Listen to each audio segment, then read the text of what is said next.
Good evening, everyone, and thank you for joining me here again today for another piano lesson with Warren. It's Wednesday, and so if it's Wednesday, you know there's going to be tutorials coming your way. So in this tutorial, we're going to talk about some of the difference between old school gospel and new school gospel. I've gotten that question a lot. What's the difference between old school gospel and new school gospel? So I want to shed some light along that for you. But before we dive in, this is the last week of Black History Month. And as promised, every week in Black History Month, I would highlight one of the major contributors to gospel music. And today we're going to look at Reverend Shirley Caesar.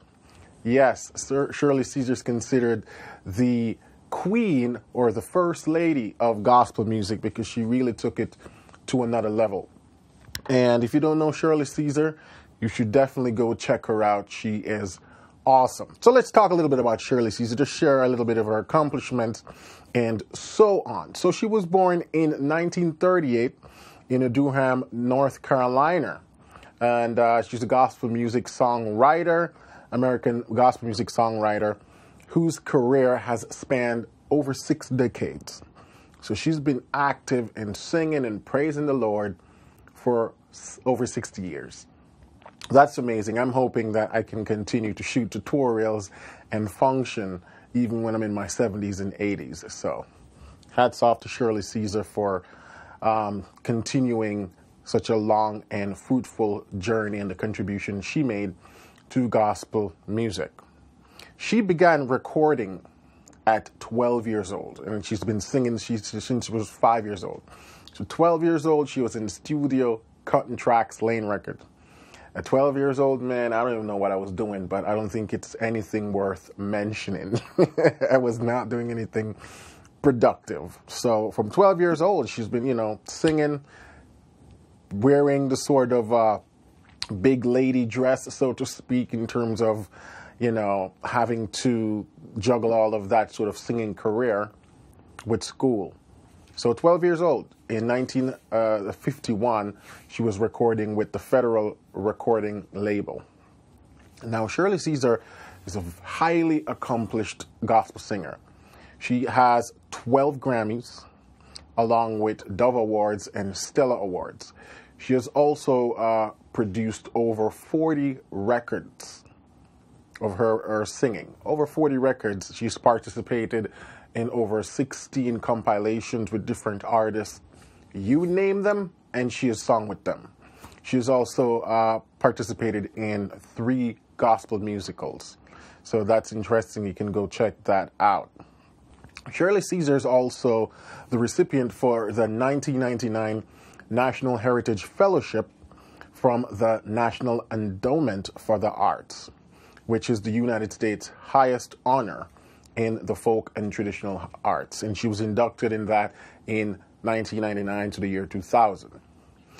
Shirley Caesar was also inducted into the North Carolina Music Hall of Fame in 2010. She has performed for President Barack Obama, Michelle Obama, the White House in 2015, along with Aretha Franklin, another powerful gospel house singer. You should go check Aretha out if you're not familiar. And in May 2016, the National Museum of African American Music honored Shirley Caesar with the Rhapsody and Rhythm Award in Nashville, Tennessee, in advance for the planned 2018 opening of the historic museum. The Hollywood Chamber of Commerce proudly also honored Shirley Caesar with the Star of Fame on the Hollywood Walk of Fame. So that's just some of her accomplishments right there. There's a whole lot more stuff that she's been involved in and participated in. Well, this woman has contributed hugely to gospel music along with the Caravans. She was singing with the Caravans since she was in her teens, and they as also, as individual members of the Caravans, they had a career in gospel music, and as a group, they also contributed hugely. So just a whole lot of stuff surrounding Shirley Caesar and the Caravans. So you can go check that out if you want to learn more about Shirley Caesar. So now when we talk about old school gospel and new school gospel, what are we really talking about? From my perspective, old school gospel are gospel songs that were recorded before the 1990s. So everything before the 1990s, in my opinion, is considered old school. 1990s into present 2019 is all new school gospel. And I want to share some of the characteristics that I have identified that I notice are sort of defining trends throughout old school gospel, and then we'll talk a little bit about new school gospel. The first one is the time signature. As it relates to slower gospel songs back then, before 1990s, a lot of the slower songs were in triple meter. 1, 2, 3, 1, 2, 3, or 1, 2, 3, 4, 5, 6. And gospel pianists and gospel singers often also take songs that were probably traditionally written in 4/4 time signature and do them in 3/4 or 6/8 time signature. For example, let's take Amazing Grace. You can sing Amazing Grace as 4 or 3. So a more modern style of Amazing Grace would be done like this. Amazing Grace, 2, 3, 4. How sweet the sound that saved a wretch like me.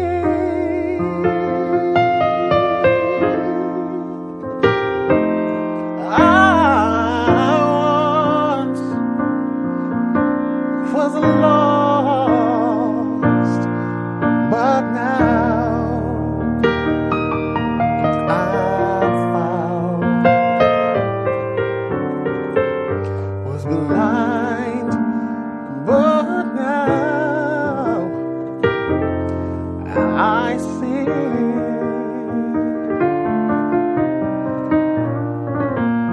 So that's Amazing Grace in 4/4 time. To sort of take this now and make it sound old school, first thing we're going to do is switch the time signature from 4 to 3. And so you can have Amazing Grace. 1, 2, 3. 1, 2, 3. 1. See?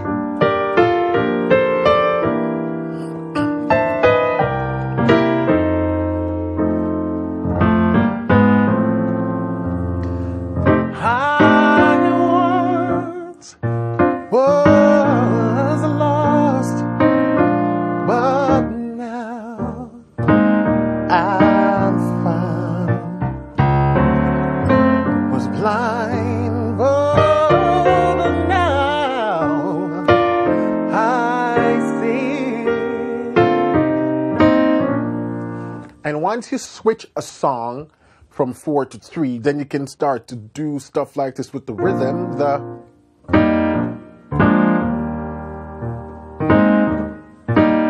those sort of accents.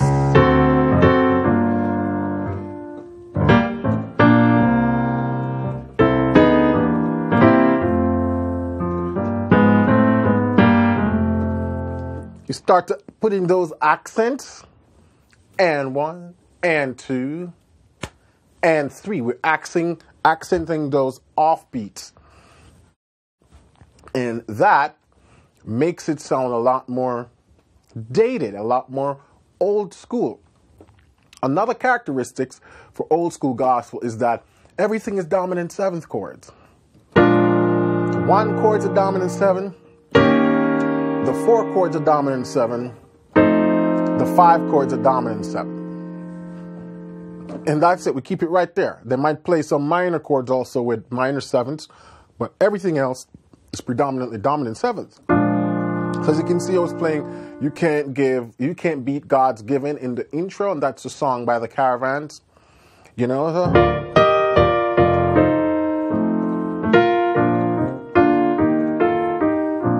this is in 3. You can't beat God's giving, no matter how you try. Yeah? Just as sure as you are living and the Lord. So as you can see, I'm using a lot of dominant 7th, and I'm using that little accent. Another thing that is done a lot in old school gospel is the chromatic walks with the left hand or the right hand.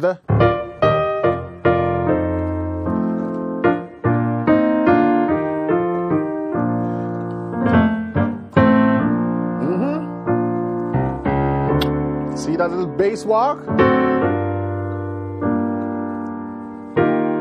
Then that's a definitely signature one right there.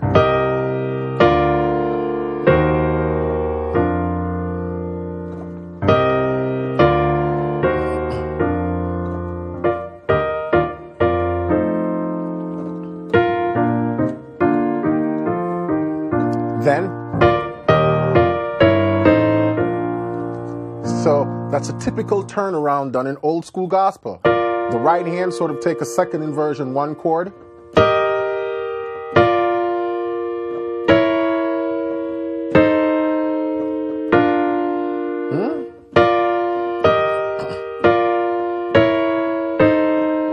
And the left hand walks from 3.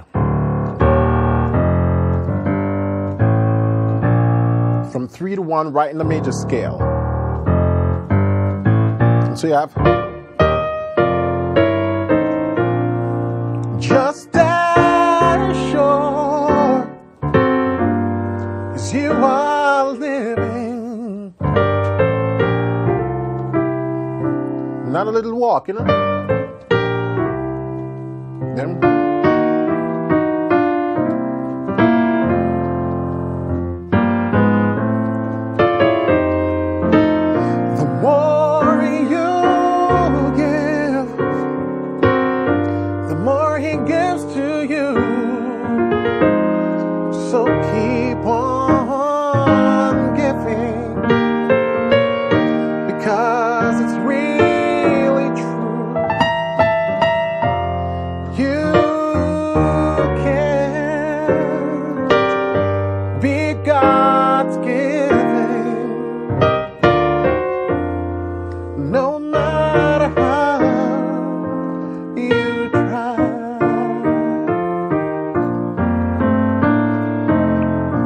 it's a lot of that sort of there's not a lot of swinging. So stuff like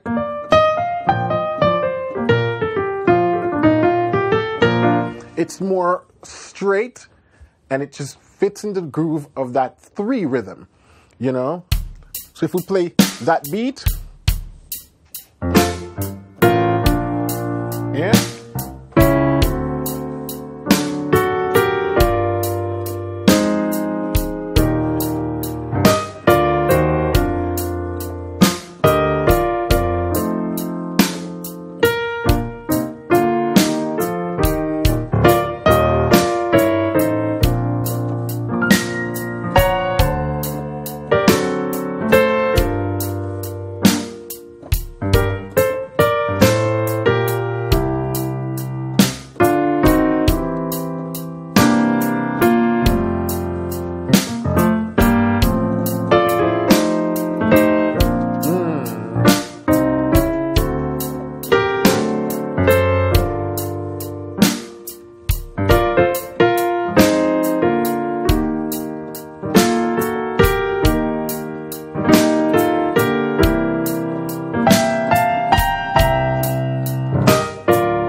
those are some of the characteristics of the old school gospel.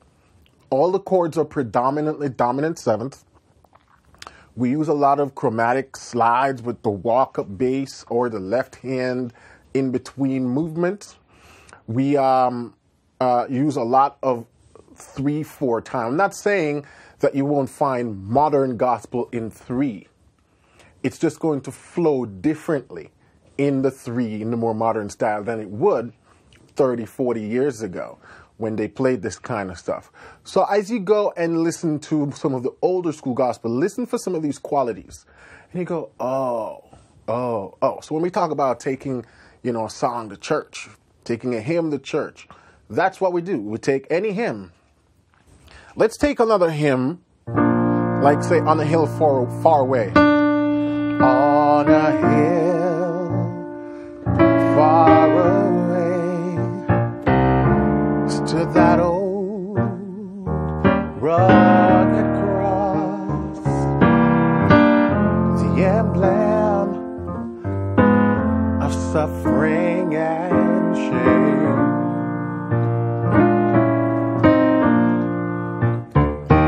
And I love that old cross.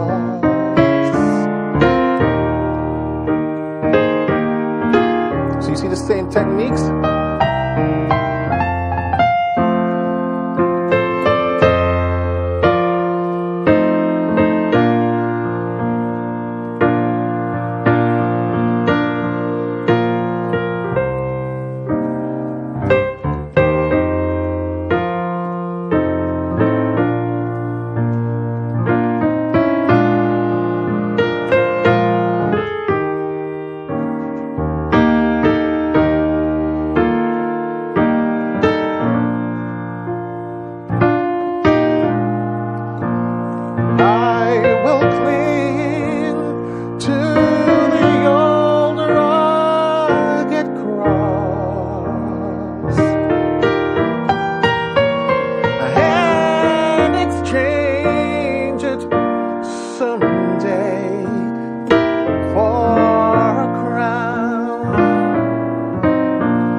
And you get that gospel bluesy feel. Because you got to remember that gospel was birthed out of the blues.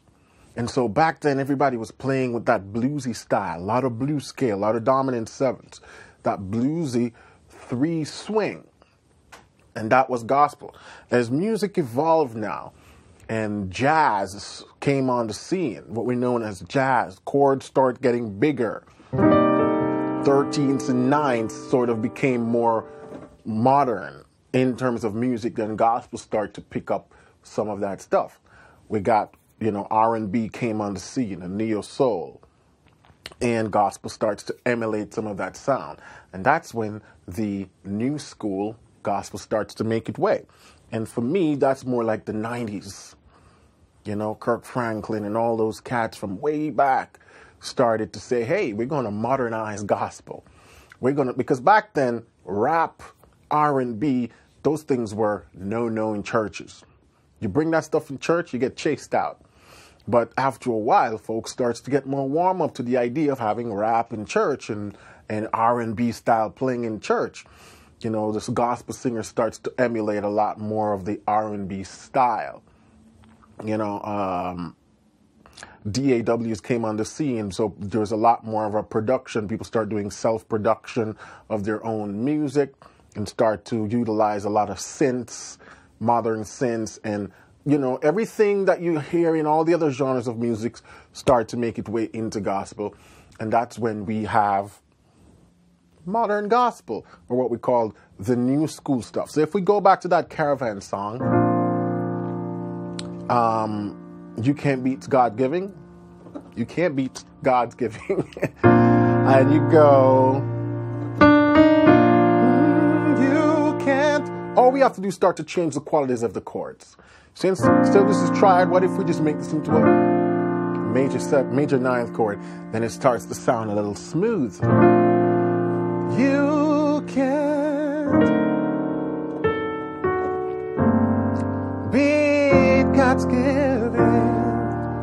start to sound smooth. No matter how you try.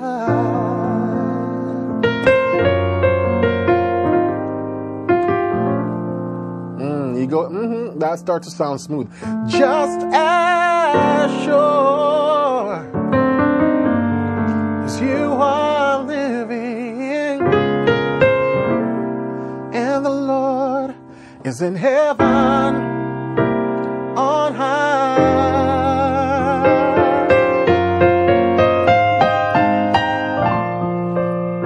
The more you give,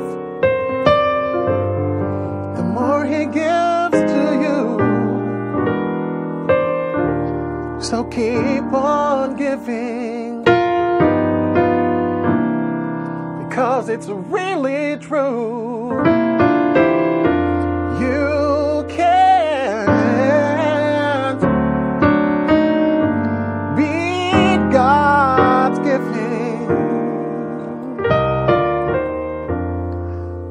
no matter how you try.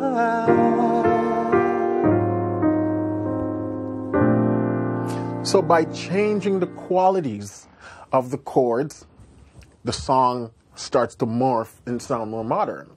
Now, once I change the qualities of the chord, I also start to change my voice to match this song. Now, if you're playing for a singer in church, you got to be mindful. If the singer is versatile and can follow you, you can start to extend out those chords, and the singer will follow you and bend her voice to match that. If you're dealing with a singer that just wants to sing it straight and regimented the way the Caravan did it, and you start to smooth it out, you might get conflicts. So this is something you have to do mindful when you're playing for the congregation and for the singer. You have to know who you're playing for and how things flow before you start to smooth out the songs. So once we get to modern gospel now, stuff like the major ninths, major 13th, those things starts to make their way into a lot more gospel songs. So they start to take on a more R&B quality. Let me see if I can find a drum pattern that would complement something along this line. Let me see.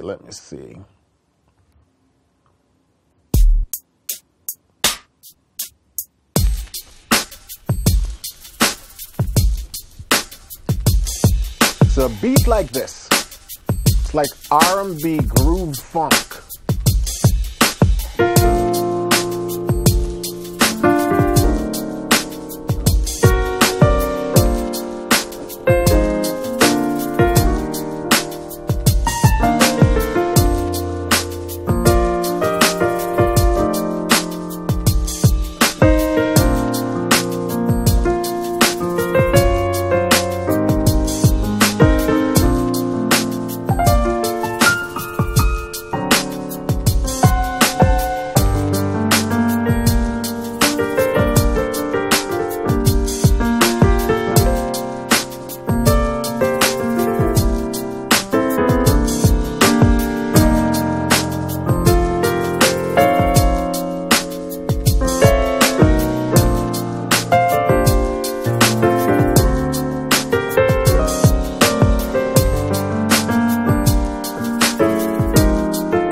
really true.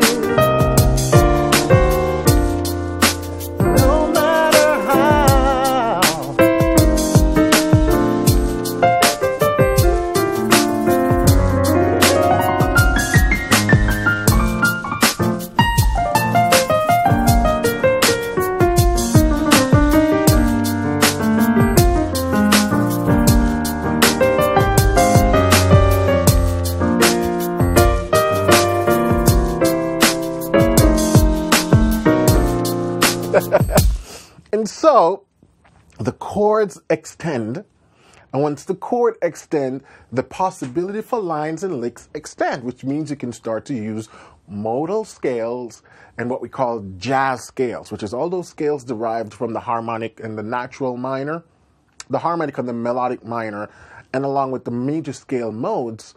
Once the chord extends, then all that opens up for possibilities, and that's what we called modern gospel. We're just taking concepts borrowed from jazz, R&B, neo-soul, and rewrite gospel lyrics to them. Boom, and you get modern gospel. So that's what I wanted to share with you guys today. So my challenge for you for this week is, once you're listening, and this is something I want you to start to practice, what is called as active listening over passive listening. Passive listening is you're listening to some music and you're rocking out, you're having a good time, and that's it.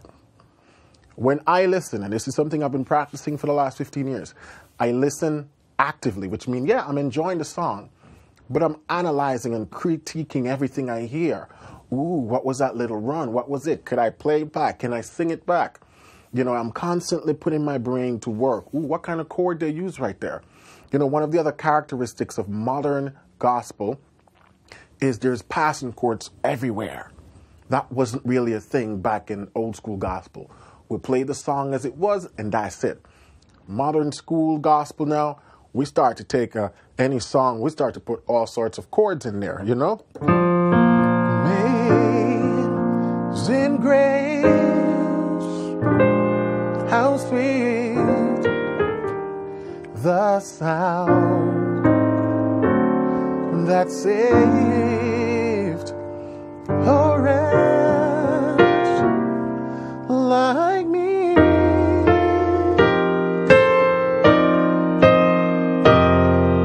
I once was lost, but now I'm found, was blind, but now I see.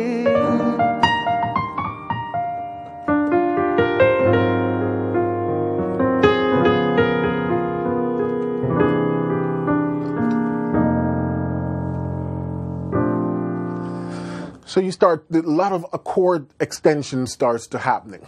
Passing chord is a modern gospel thing. Yeah, it's been going on in jazz for a long time, but then the gospel guys decided, hey, we're going to start using all them jazz concepts in gospel. Yeah. So that's what I have for you today. When you're listening to music now, go listen and see if you can distinguish these qualities. Why do I like this song? What are some of the elements? What am I hearing? Are those chords triads? Are they sevenths? Are they nines? Are they altered extensions? You know? And once you start to listen actively like that, subconsciously your brain is processing things. And when you sit down to play or practice, some of those things are going to come back to memory. And you're going to be like, oh, that's the sound I heard a few weeks back, etc., etc. All right? So, thank you for watching, as always. I hope this was helpful for you. If you like this content, if you want more of this content, please subscribe, give me a thumbs up, and leave a comment in the comment section, because I would love to hear from you. Every Wednesday, there's a new tutorial coming your way from Piano Lesson with Warren, the channel that we talk about everything gospel music and gospel piano. All right. If you have not also been over to pianolessonwithwarren.com, that's where you'll find more goodies. My YouTube channel, I share information, I share advice, I try to keep you guys motivated and to teach you guys over here. But if you want to go deeper, and I say much deeper in taking your gospel piano playing to a next level, then you got to head over to Piano Lesson with Warren and check it out. You can subscribe for $1 for 7 days and get access to my entire catalog of courses, and you can check that out and see if it's right for you. All right? So until then, keep listening, keep singing, and keep practicing, and I will catch you next week for another tutorial. Have a blessed week.